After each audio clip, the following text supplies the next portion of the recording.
Ahora vamos a continuar con la clase, ¿no? Vamos a ver lo que son los péptidos. ¿A qué se les llamamos péptidos? Estas son las moléculas que se pueden formar a partir de dos o más aminoácidos proteinógenos, quiere decir que van a formar parte de los 20 aminoácidos comunes que ya vimos antes y van a formar a las proteínas, a los péptidos, mediante un enlace tipo amida, que es el enlace peptídico. Como vemos en esta imagen, un enlace peptídico se forma mediante la unión de un grupo carboxilo de un aminoácido y el grupo amida del otro, de tal manera que se unen formando dicho enlace peptídico, liberando una molécula de agua. Muy bien, aquí como vemos en esta imagen, se une el grupo carboxilo con el grupo amida del otro aminoácido, liberando una molécula de agua. Este enlace que se forma es el conocido enlace peptídico. Muy importante, puesto que es el que vamos a observar y es propio de las proteínas, ¿no? De nuevo, para ver en el gráfico, ¿no? Es mediante la unión del extremo carboxilo, C-carboxilo terminal, y el N-terminal, el N-amino terminal de otro aminoácido. Juntos, liberando una molécula de agua, forman el enlace peptídico.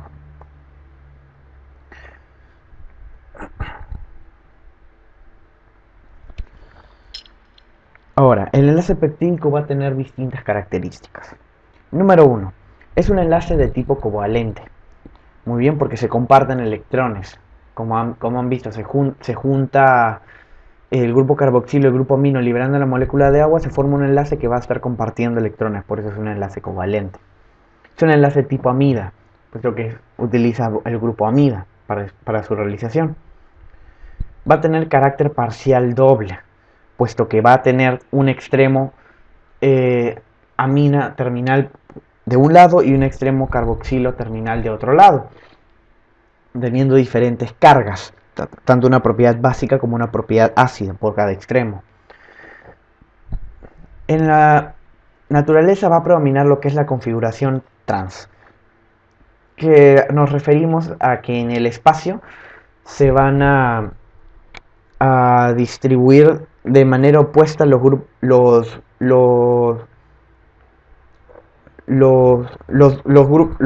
funcionales dentro de los péptidos, se van a distribuir en manera opuesta de la línea base. La diferencia de la configuración cis, que sería que estén del mismo lado. Pero lo más importante es recordar que la configuración que más predomina es la configuración trans, más estable. Tiene un carácter polar, puesto que, como les mencioné, tiene un extremo N-terminal, que tiene carga positiva, y un extremo C-terminal, que tiene una carga negativa. Y tiene una limitada capacidad de rotación en cuanto al nivel del enlace, una limitada capacidad de rotación. Ahora, ¿a qué nos referimos con el término de péptido? Nos referimos a las cadenas de aminoácidos, pero que contengan menos de 50. Mientras que si se contiene ya más de 50 aminoácidos, se prefiere utilizar el término de proteína. ¿Sí ha entendido? El punto de quiebre va a estar a partir de 50 aminoácidos. Antes de eso, los referimos como péptidos a las cadenas de aminoácidos, mientras que por encima de 50 nos referimos a proteínas.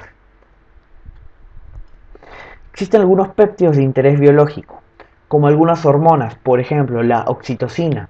Si la habrán visto ya en fisiología, la oxitocina, la famosa hormona del amor, que no tiene nada que ver, por cierto, con las emociones del amor. Es aquella hormona que va a actuar tanto a distintos niveles, tanto a nivel de la mama femenina para la secreción, la expulsión, mejor dicho, la eyección de la leche, para la contracción uterina al momento del parto, y es estimulada bien sea por el estímulo de succión a nivel del pezón de la mujer, como también va a ser estimulada mediante la estimulación cervical. Por eso es que también la oxitocina es la hormona que se libera generalmente en el momento de que dos personas tienen relaciones sexuales. Por eso también se le llamaba antes la hormona del amor, solo que ahora en la actualidad muchos no tienen relaciones sexuales por amor, netamente. Pero bueno. Otra hormona es la vasopresina. Esta hormona, también conocida como la hormona antidiurética, va a cumplir básicamente dos funciones importantes, que es la de reabsorber agua a nivel del túbulo contorneado, a nivel del túbulo colector, perdón, tercera parte del túbulo contorneado distal y parte del tubo colector en la nefrona, y su otra acción va a ser la de vasoconstricción a nivel de las arteriolas. Ahora, ambas hormonas, como verán, son nonapéptidos, quiere decir son cadenas de 9 aminoácidos, mientras que la somatostatina es un tetradecapéptido, también otra hormona que se encarga básicamente de la inhibición de otros. Algunos antibióticos, como habíamos visto en la primera clase, la valinomicina y la gramcidina, los ionóforos. La valinomicina, un decapéptido, al igual que la gramcidina. Es cierto, la valinomicina era un ionóforo móvil, mientras que la gramcidina era un ionóforo que formaba canales. Algunos neurotransmisores, como las encefalinas, endorfinas, que son pentapéptidos, encargadas, anulan el estímulo doloroso, al igual que cumplen otras funciones importantes. Y la sustancia P, un decapéptido, también relacionada en lo que es la vía del dolor, el dolor lento principalmente, ya eso lo ven en fisiología. Algunos agentes vasoactivos, como la angiotensina 2, forma parte del sistema renina-angiotensina, es un octapéptido, ya verán también en fisiología.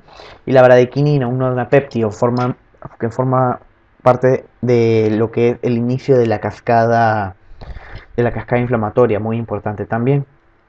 Y algunos cofactores enzimáticos como el glutatión, que es un tripéptido, que como ya verán en fisiología también, el glutatión es una molécula importante puesto que se encarga de tener el poder reductor que generalmente se requieren en otras reacciones, como por ejemplo lo verán en carbohidratos cuando vean la vía de la pentosa fosfato.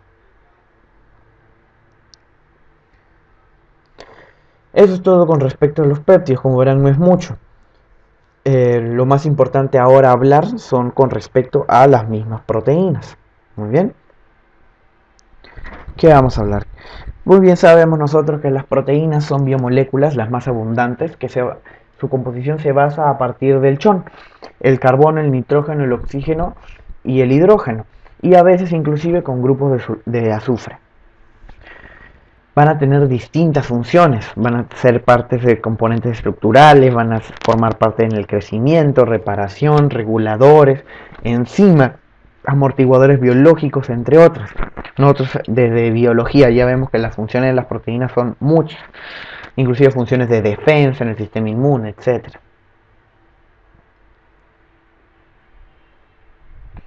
Ahora, ¿cómo vamos a clasificar nosotros a las proteínas? Vamos a tener distintas clasificaciones. La primera es mediante la composición química, si bien sea simple, como por ejemplo la molécula albúmina, o conjugada, mediante las cuales las proteínas se van a combinar con otros compuestos, como sean los nucleoproteínas, un ejemplo serían los ribosomas, lipoproteínas unidas a lípidos, por ejemplo el HDL, la lipoproteína de alta densidad, ya verán en el capítulo de lípidos, hemoproteínas como la hemoglobina, en fisiología lo van a ver, aunque sabía que lo conocemos desde biología, la proteína que transporta el oxígeno en sangre. Las flavoproteínas como la succinato deshidrogenasa, que es una enzima que verán formar parte en algunos procesos en el metabolismo de los carbohidratos. Las glicoproteínas unidas a carbohidratos, como las inmunoglobulinas, que forman parte muy importante del sistema de defensa del organismo. Las metaloproteínas unidas a metales, como por ejemplo la ceruloplasmina, que es una proteína cuya función es la de transportar cobre. Fosfoproteínas como la caseína también. Vamos a tener otra clasificación en base a su forma, si bien sean proteínas fibrosas o proteínas en forma globulares. Ya veremos más adelante. Un ejemplo de las proteínas fibrosas, hablamos del colágeno. Y un ejemplo de las proteínas globulares, hablamos de enzimas como la quimiotripsina. De acuerdo al número de subunidades, pueden ser bien monoméricas, como la mioglobina, o oligoméricas, quiere decir con más de una cadena polipeptídica, como la hemoglobina. Y en cuanto a sus funciones también los podemos dividir, como por ejemplo función estructural, la queratina, la elastina, función enzimática, como sería la DNA polimerasa, funciones de defensa, como las inmunoglobulinas, hormonales, como la insulina, transporte, como la transferrina o también la celuloplasmina que ya vimos, y de reserva, como la ferritina que almacena hierro. Existen inclusive otras clasificaciones más, pero me parece que estas son las más importantes a resaltar, ¿no? Una visión general nada más de las proteínas. Ahora, siempre hemos escuchado, y desde biología estoy seguro que ya lo han visto, los niveles de organización de las proteínas, es decir, las estructuras, los distintos niveles de estructuras que forman las proteínas, por algo son moléculas muy complejas. Vamos a tener 4 niveles básicamente. La estructura primaria, que simplemente son secuencias de aminoácidos, cadenas polipeptídicas, netamente. Son solo esa secuencia, esa es la estructura primaria, formada y estabilizada por los enlaces peptídicos. Estructura secundaria, plegamiento de segmentos contiguos cortos de polipéptidos en unidades ordenadas de manera geométrica. Si lo traducimos al español, es simplemente una plegación que se doblen las proteínas de tal manera que formen distintas estructuras geométricas, como por ejemplo vamos a ver más adelante, que son la alfa hélice y la hoja beta plegada las más importantes. En cuanto a la estructura terciaria, vamos a ver que es un ensamble de estructuras secundarias. Se van a organizar tridimensionalmente de tal manera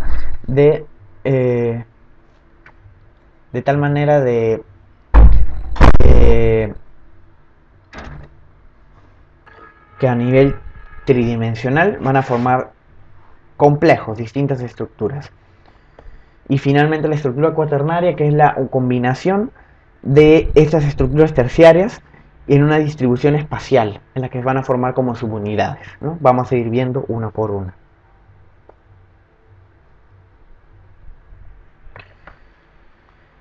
Bueno, en esta imagen una forma más, para graficarlo más dinámicamente, la estructura primaria una simple cadena de aminoácidos, la estructura secundaria plegamientos de estas cadenas, la estructura terciaria ya es configuraciones espaciales de estos plegamientos, algo ya más complejo, más grande, y las estructuras cuaternarias ya es la unión de estas estructuras terciarias, ¿no?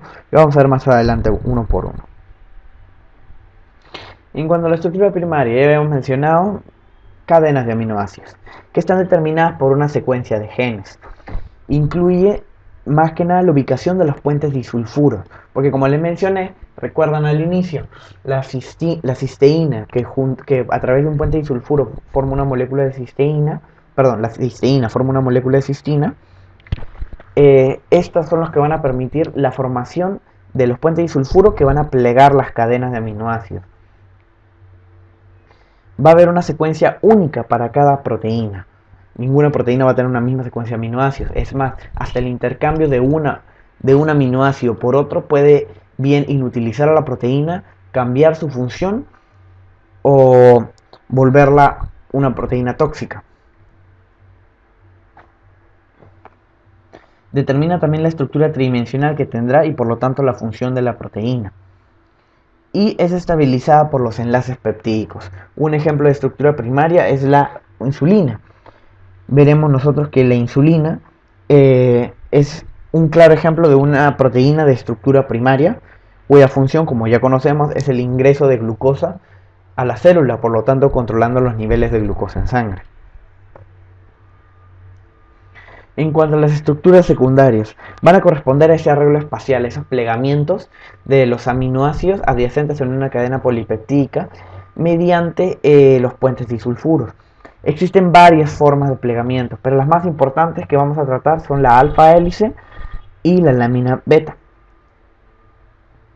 La alfa hélice es una estructura que va a tener como característica ser elástica, presente en proteínas fibrosas principalmente, que se van a encontrar en el pelo, la piel de las uñas. Va a presentar puentes de hidrógeno intracatenarios, cada 4 residuos de aminoácidos a lo largo de toda la hélice, y generalmente van a estar formadas por aminoácidos hidrófugos. Como vemos, Como su nombre lo dice, una hélice es lo que va a formar la cadena de aminoácidos mediante estos puentes de hidrógeno intracatenarios dentro, por decirlo así, de la cadena de aminoácidos, ¿no? Entre cada 4 residuos. La estructura va a ser bien elástica y, como ya vimos, lo vamos a encontrar en uñas, en pelo, quiere decir en proteínas como la queratina, el colágeno, etc. Ahora, la lámina beta o la hoja plegada beta. Hablamos que es una estructura más rígida, no es tan elástica como la alfa hélice. Va a estar presente en proteínas como seda y la fibroína. Los puentes de hidrógeno van a ser intercatenarios, ya no intra, sino intercatenarios, a lo largo de la lámina o entre las láminas. Y estas pueden ser o bien paralelas o antiparalelas, que van a ser menos estables las paralelas y las antiparalelas más estables. Aquí en esta imagen lo podemos observar. Las cadenas antiparalelas son aquellas cadenas que van en sentido contrario. Mientras que la de arriba, por ejemplo, tiene el grupo carboxilo terminal hacia la izquierda y el amino terminal hacia la derecha, la inferior la tiene en la inversa, y así consecutivamente, dando así una estructura más estable. Mientras que a la inversa, si todas las cadenas miran hacia el mismo lado, van a generar una hoja beta paralela, que en realidad va a ser una estructura menos estable. Aquí como para ver también la diferencia entre una hoja beta paralela y antiparalela. Vamos a tener también la estructura terciaria, que va a estar determinada por 4 factores importantes, que van a ser básicamente las 4 distintas uniones que va a presentar. Van a ser los puentes de hidrógeno, enlaces iónicos, interacciones hidrofóbicas y puentes disulfuro. Ahora, estas proteínas terciarias van a tener 2 tipos de conformaciones, bien sean en estructuras filamentosas o estructuras globulares. Las estructuras filamentosas van a ser aquellas en las que se van a formar proteínas insolubles de una función estructural, como la queratina. Por otro lado, las proteínas globulares van a ser aquellas que son proteínas solubles con una función más dinámica, como por ejemplo las enzimas, ambas en estructuras terciarias. Aquí en esta imagen podemos ver representados cómo están las distintas uniones, como es el puente disulfuro, el puente eléctrico o el enlace iónico. Vamos a tener también las interacciones hidrofóbicas y los puentes, otros puentes eléctricos como son los puentes de hidrógeno, ¿no? Enlaces iónicos, puentes de hidrógeno, interacciones hidrofóbicas y los puentes disulfuro. Estas 4 tipos de enlaces son los que determinan las conformaciones espaciales de la estructura terciaria. Ahora, ¿qué son los motivos estructurales? Estas proteínas con estructura terciaria, en especial las de tipo globular, es frecuente encontrar distintas combinaciones. Recordemos que las estructuras terciarias son las combinaciones de las estructuras secundarias. Hablamos de la alfa hélice y la hoja beta plegada o lámina beta. Y estas combinaciones de estas dos estructuras son los que van a formar distintas disposiciones en el espacio, que van a ser los conocidos motivos estructurales. Como vemos aquí, pueden ser hojas alfa hélice alfa, puede ser un serpenteo beta, una estructura beta alfa beta, un tonelo barril beta, llave griega, etc. Aquí en esta imagen nosotros vamos a poder apreciar más estas estructuras, ¿no? Un barril beta, una alfa alfa hélice, una entrecruce beta alfa beta, entre otras, ¿no? Y estas son distintas estructuras y conformaciones espaciales que para el motivo de la clase en realidad no es necesario más que conocer, más que nombrarlas, pero ¿cómo se llama? Son importantes puesto que van a determinar la estructura espacial de la proteína y puede también su función. Ahora, la estructura cuaternaria no es más que la unión de las estructuras terciarias mediante interacciones de tipo no covalentes. Y el ejemplo más clásico que les puedo presentar es el de la hemoglobina. Como ya conocemos, que está formada por 2 cadenas, la cadena alfa y 2 cadenas alfa y 2 cadenas beta. La principal es la hemoglobina A1. que es netamente la unión de 4 estructuras terciarias en una sola estructura, esa es la estructura cuaternaria. ¿A qué le llamamos nosotros proceso de desnaturalización? Va a ser aquel proceso en el cual se dé una ruptura de los enlaces peptídicos mediante el proceso de hidrólisis. ¿Y qué va a conllevar esa ruptura en los enlaces? Va a llevar a la pérdida de la conformación espacial de la proteína. ¿Y qué sucede si es que la proteína pierde su conformación espacial? Perderá, por lo tanto, su función. ¿No es cierto? Entonces, en palabras sencillas, el proceso de desnaturalización es la pérdida de la función de la enzima mediante la ruptura en los enlaces peptídicos en su estructura. ¿No es cierto? Ahora, esta desnaturalización puede ser bien reversible como puede ser irreversible. Nosotros vamos a ver que hay distintos procesos que van a hacer una enzima irreversiblemente deje de funcionar, que se desnaturalice irreversiblemente, y otras en las cuales solo se va a desnaturalizar por un periodo de tiempo limitado de manera reversible. Ahora, situaciones físicas como el calor, cambios de pH y uso de sustancias químicas pueden causar procesos de desnaturalización que generalmente van a ser de tipo irreversible.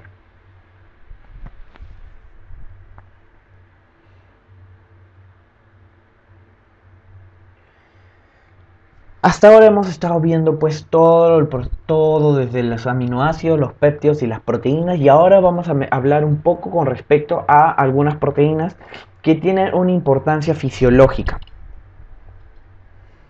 Primero que nada, la queratina.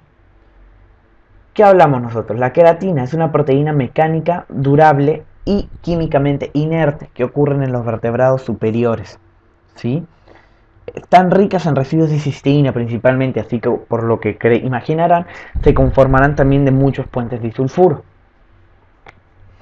Son insolubles y resistentes al estiramiento. Y las alfas-queratinas, puesto que hay clasificaciones alfa y beta, las alfas-queratinas se clasifican en duras y suaves y de acuerdo a su contenido de azufre. Ahora, en el ondulamiento del cabello, como vemos en estas imágenes, se utilizan algunos productos químicos como mercaptanos y otros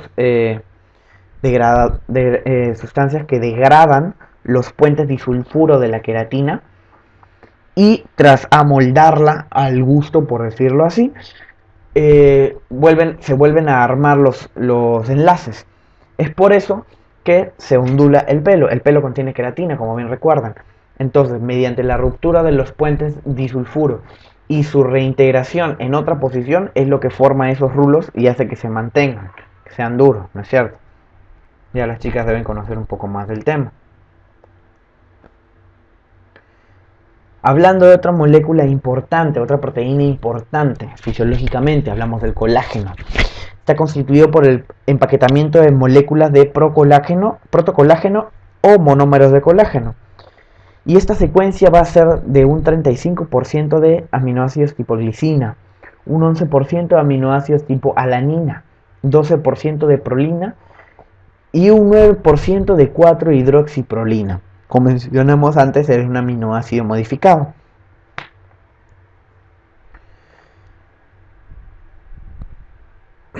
Veremos que la hidroxiprolina se tiene que formar a base de la prolina. La prolina, recuerden que sí era un aminoácido común, pero se forma a partir de esta prolina mediante una enzima conocida como prolil hidroxilasa. ¿Qué sucede? Que esta enzima prolil hidroxilasa va a tener un núcleo de hierro, un núcleo de hierro reducido, que para poder funcionar, poder activarse, tiene que oxidarse este núcleo de hierro de una valencia de +3 a una valencia de +2, y lo hace mediante de una coenzima que es la vitamina C. Eso quiere decir que para que la prolilhidroxilasa se active necesita la presencia de vitamina C que oxide el hierro, y una vez activada la prolilhidroxilasa, la prolina se convertirá en hidroxiprolina, formando así la estructura básica del colágeno. Ahora, si nosotros vemos esto, vamos a ver la importancia de la vitamina C. Recordarán ustedes cuál es la enfermedad que se provoca por la deficiencia de vitamina C. Todo el mundo debe saber, el escorbuto. Aquí está la explicación fisiopatológica. a deficiencia de vitamina C no hay forma de activar la enzima prolilhidroxilasa. Si no se activa la enzima prolilhidroxilasa, no se formará la hidroxiprolina del colágeno. Por lo tanto, habrá una mala formación, una mala estructura del colágeno, puesto que no es la única, obviamente, molécula que forma parte del colágeno. Y al haber una estructura inestable, no eficiente, es la razón por la que va a haber los sangrados y todas las complicaciones que conlleva el escorbuto, ¿no? Principalmente el sangrado de encías. Ahora vamos a tener distintos tipos de colágeno ubicados en distintas partes del cuerpo y con distintas características.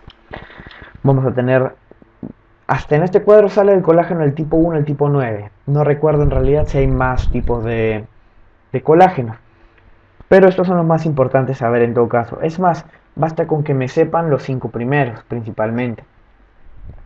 Por ejemplo, el colágeno tipo 1 se encuentra en la piel en un 80% y en el hueso en un 90%. Es en el que se encuentra más que nada en gran parte del organismo. El del tipo 2 se encuentra más que nada en el cartílago, en un 50%. El de tipo 3 en vasos sanguíneos, útero, piel. El tipo 4 en todas las membranas basales. Como vemos, cada uno se encuentra en una zona específica del cuerpo. Y si ponemos a pensar, obviamente la deficiencia de un tipo específico de colágeno va a conllevar al desarrollo de una patología específica. Vamos a ver ahora más adelante. ¿Qué patologías se pueden dar por alteraciones en el colágeno? Primero, el síndrome de Ehlers-Danlos. Hablamos del síndrome de Ehlers-Danlos cuando hay un mal proceso de formación del colágeno, en el cual van a fallar o faltar o se van a formar inadecuadamente moléculas como hidroxilicina a través de la enzima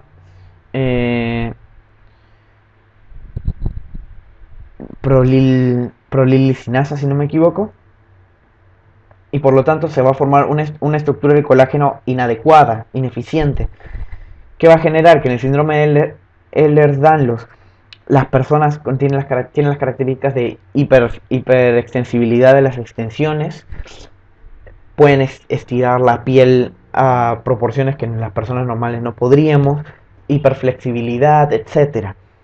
Como los contorsionistas, por decirlo así, son los que a veces en realidad no es que hayan desarrollado ese contorsionismo, sino que en realidad presentan el síndrome de Ehlers-Danlos. Otra patología más genética es la osteogénesis imperfecta. Es la deficiencia de colágeno tipo 1. Esta deficiencia de colágeno tipo 1, recuerdan que se encuentra en un 90% de huesos. ¿Qué es lo que hace? Que el hueso se forme ineficientemente. Porque el hueso no solo está formado por calcio, recuerden, también está formado por muchas otras moléculas, como en este caso colágeno, principalmente el tipo 1. Y como su nombre lo dice, osteogénesis imperfecta, formación imperfecta de hueso, son los denominados niños de cristal. Son aquellos niños que sufren fracturas constantemente. No pueden, cualquier choque, toque o situación que no debería ser traumática ni generar una fractura en cualquier persona normal, en estos niños la genera. Por eso se denomina fracturas patológicas. Aparte también de muchas otras complicaciones internas. Otra patología que hemos visto también es el escorbuto, como ya mencioné, la vitamina C que es necesaria para que la enzima prolilhidroxilasa pueda actuar sobre la prolina, transformándola en hidroxiprolina, necesita la presencia de este coenzima. Pero en el caso de su deficiencia genera el escorbuto, ¿no? Que es caracterizado principalmente por el sangrado de las encías. Ahí vemos el síndrome de Ehlers-Danlos, que se caracteriza por la exagerada dorsiflexión de los tobillos, la hiperelasticidad de la piel, la facilidad para la formación de moretones, la hiperextensibilidad, genus valgus, etcétera, muchas otras características, ¿no? Y la deficiencia de vitamina C que forma el escorbuto, ¿no? Ahora, una deficiencia en uno de los componentes de la elastina, principalmente la proteína llamada fibrililla, es lo que forma el conocido síndrome de Marfan. Recordarán ustedes la época en que salió el video de este personaje, Peter Languila. Este personaje en realidad tiene la enfermedad del síndrome de Marfan, que se caracteriza, como ven, por extremidades largas, no solo las piernas, los brazos, sino también los dedos, pero al mismo tiempo que eso, tienen otras características en su organismo, como también la escoliosis, bueno, ya vimos la aracnodactilia, tienen la dilatación aórtica, puesto que las capas íntimas de la aorta no tienen la fuerza que tendría una persona normal debido a la deficiencia de esta elastina, ¿no? Y van perdiendo su forma, estirándose, dilatándose, lo que puede llevar al desarrollo de una cardiopatía, y estos son los que suelen sufrir constantes operaciones cardiovasculares. Puede haber desprendimiento de retina, entre otras patologías, entre otros signos y síntomas que forman parte de esta patología, ¿no? Síndrome autosómico dominante. Ya para terminar, vamos a hablar un poquito sobre la hemoglobina. Recuerden, es una proteína de tipo globular que es conjugada y oligomérica. Tiene como grupo prostético el grupo M, su grupo más importante, ¿no? Su núcleo, formado junto con la protoporfirina 9 y el ion ferroso, unido a este grupo M. Vamos a tener varios tipos de hemoglobina. Las principales que creen en el organismo van a ser la hemoglobina A1, la A2, la hemoglobina fetal. La hemoglobina A1 es la unión de dos cadenas alfa y dos cadenas beta, mientras que la hemoglobina A2 es la unión de dos cadenas alfa más dos cadenas delta. Y la formación de la hemoglobina fetal es la unión de dos cadenas alfa más dos cadenas gamma. ¿Ya? Ahora también en la hemoglobina vamos a poder explicar muchas patologías con las proteínas, como por ejemplo, han escuchado hablar de la anemia falciforme. La anemia falciforme, la formación de drepanocitos, de estructuras como en semiluna de los glóbulos rojos, de esas deformaciones, ¿a qué se deben? A que genéticamente se cambia un aminoácido por otro. Si mal no me equivoco, en la hemoglobina, en la ubicación 6, se cambia el aminoácido valina por un glutamato. Y esto genera la formación de una hemoglobina S, que es la causante de la patología de la anemia falciforme. Y en esta imagen nomás para recordar la estructura de la hemoglobina, ¿no? Una estructura cuaternaria, 4 cadenas unidas, con presencia del grupo M y el núcleo ferroso, ¿no? Bueno, eso sería todo con respecto a la clase de aminoácidos y proteínas. Espero se haya entendido. Cualquier duda, está aquí presente mi correo, mi nombre, pueden buscarme a mí, sino también a la página del Grupo Atlas, en el cual siempre va a haber una persona dispuesta a ayudarlos. Muchas gracias y que tengan muy buenas noches.